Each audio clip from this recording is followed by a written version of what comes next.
अपनी गलती को साथियों, अपनी गलती को तत्काल स्वीकार कर लें। बहुत सारे जो हमारे जीवन में घटनाएं होती हैं ना, उनके पीछे सबसे बड़ा यही कारण होता है साथियों।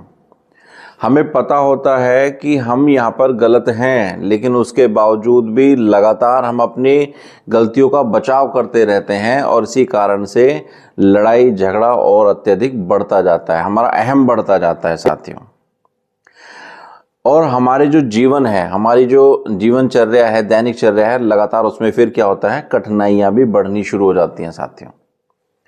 तो इसलिए आप कहीं पर भी हैं, आप मान लीजिए किसी प्रोफेशन में हैं, आप कहीं जॉब करते हैं और वहां पर आपसे कोई मिस्टेक हो गई है, तो आप उसका किंतु परंतु ना करें, आप उसका बचाव ना करें, आप उस पर लीपापोती ना करें, आप उसको ढकने का प्रयास ना करें।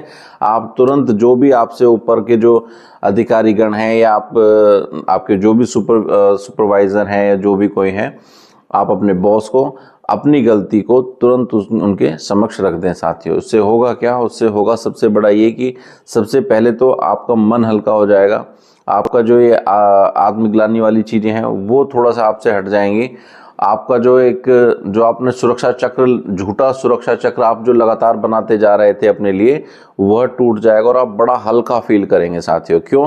क्योंकि आपने जो है सही बात अपने सीनियर्स को बता दी, अपने अधिकारियों को बता दी है, जिसमें कि आपने अपनी गलती को स्वीकार भी कर लिया है। ऐसे में होता क्या है, ऐसे में होता यह है कि सामने वाला व्यक्ति भी आपके प्रति नरम हो जाता है साथियों। लेकिन मान लीजिए आपने घर में कोई गलती कर दी है, किसी बड़े बच्चे ने कोई प्लेट तोड़ दी है या कोई नुकसान कर दिया है, और आपसे पूछा जाए कि भाई ये नुकसान किसने कराया, प्लेट किसने तोड़ी है, टीवी किसने नुकसान कराया या ये स्विच किसने नुकसान कराया, अगर आप जो है वहां पर अपना बचाव करेंगे, आप नहीं बताएंगे, तो उसमें बातें बढ़ती चली जाती हैं और हो सकता है आपकी पिटाई भी हो जाए। लेकिन अगर आप बताएं कि गलती से मेरा पैर फिसल गया था, प्लेट मेरे से गिर गई, वो टूट गया, तो हो सकता है कि आपके जो सीनियर्स हैं, आपके जो माता पिता हैं, वो आपके प्रति नरम हो जाएं साथियों।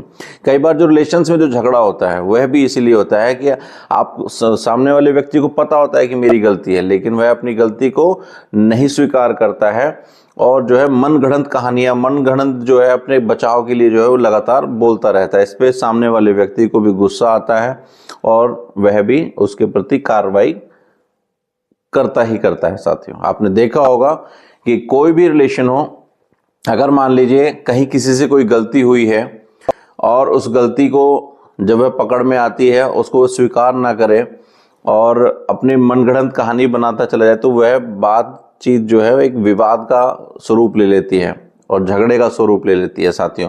इसलिए कभी भी अगर मान लीजिए आपसे कहीं पर भी कोई चूक होती है, कोई गलती होती है, तो बड़ा हृदय रख के, बड़ी स्पष्टता से, बड़ी ईमानदारी से अपनी उस गलती को स्वीकार करें और अपने सभी के समक्ष रखें कि हाँ, ये मेरे से गलती हुई है, इसमें मैं भविष्य में कभी ऐसा ना हो, मैं उसके लिए कार्य करूंगा या करूंगी। तो आप देखेंगे कि सामने वाला व्यक्ति भी आपको एक मौका देने के लिए तैयार हो जाता है साथियों। और आप जो बोझिल हो रहे थे लगातार उन चीज़ों को लेकर, आप बड़ा हल्का फील करते हैं, आपको एक मौका दिया जाता है और आप दूसरों के प्रिय भी बने रहते हैं। आपकी ये जो चीज़ें हैं ना, कि अपनी अगर कहीं गलती हो जाती है उस गलती को स्वीकार करें, आपको भीड़ से अलग करने में भी मदद करता है साथियों। तो अगली बार कहीं पर भी, किसी भी परिस्थिति में अगर आपसे कोई गलती होती है तो क्या करना है, गलती को स्वीकार कर लेना है, ना कि मनगढ़ंत बातों में उलझाकर सामने वाले व्यक्ति को भी उलझाने की कोशिश करनी है साथियों। तो आपको करना क्या है, ईमानदारी से, बड़ा हृदय रख के, यदि आपकी कोई गलती होती है तो उस गलती को स्वीकार करें। आप देखेंगे कि आपके रास्ते आगे ही आगे खुलते रहते हैं और आप सभी के चहेते बन जाते हैं साथियों। आप सभी का बहुत बहुत धन्यवाद।